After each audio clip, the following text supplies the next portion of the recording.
Кайырлы күн, ассалаумағалейкум құрметті әріптестер. Біз кеше айтқанымыздай, пайдалы ақпараттармен өзіміздің саламызда бөлісуді бастадық. Және біздің запрос бойынша осындай нәтиже болыпты. Міне есептеулер расчеттарға 38% қызық, КЖ-ға 25% және КМ-ға 38% дауыс жинапты.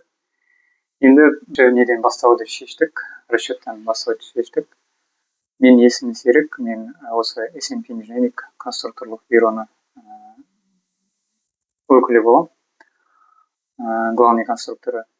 Сіздермен енді бөлісейін дегеніміз алғашқы не дауыспен де 38% жинапты біздің нелеріміз. Біз өзі сол расчет, КЖ және КМ жұмыстарын жасаймыз. Расчет 38% болған екен, сонымен бөлісейін деп жатырмыз. Пайдалы ақпараттар және қазақ тілінде қазақ аудиториясына көбірек не болу үшін қазақша жасап жатырмыз. Өйткені өкінішке орай қазақ тілінде пайдалы ақпараттар аз, сондықтан біз өзіміз шешім қабылдадық қазақ тілінде жасауды. Мен сіздерге таныстырайын деген қазақ тілінде біріншіден расчетқа байланысты ең маңызды нәрсе ол расчетта бізде база болу керек, фундамент болу керек. Ол фундамент қайдан құралады? Ол бізде университеттерде, жоғары оқу орындарында өтетін біздің негізгі расчеттардың несі бар, фундаментальный сабақтары бар. Ол бізде сол жаңағы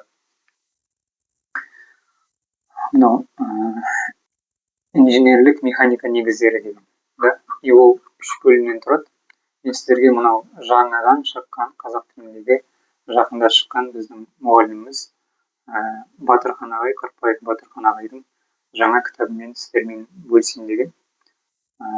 Бұл кітапта өте ерекшелігі, бұл кітапта 3 негізгі бөлім қарастырылған. 3 кітапты бір кітапқа жинақтап шығарыпты. Мысалы, мазмұнын қарайтын болсақ, бірінші теориялық механика, орысша теоретический механика бірінші бөлімі, алғашқы курстарда өтетін.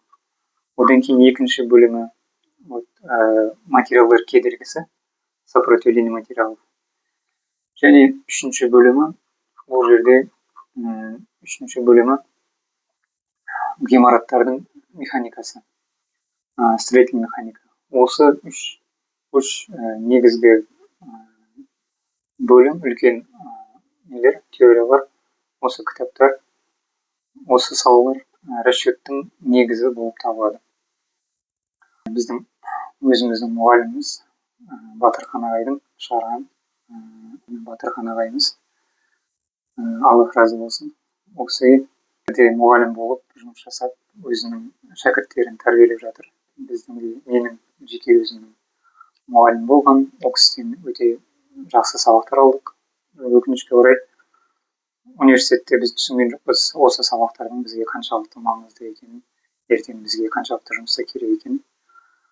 Бірақ ешқашан кеш емес дейді ғой. Ары қарай біз оқу бітіргеннен кейін жалғастырып, университетте дұрыс түсінбей алмаған білімді ары қарай самообразованиемен алып, ары қарай осылай расчеттардың негізін қаладық. Сол сіздермен осы алғашқы расчет бойынша бөлісейін деген. Негізі фундамент болу керек. Кез келген нәрседе судың үстіне ғимаратты құрса, судың ішіне кіріп кетеді ғой. Сол сияқты кім расчетты үйренем деген адам бірінші осы нелерден бастау керек.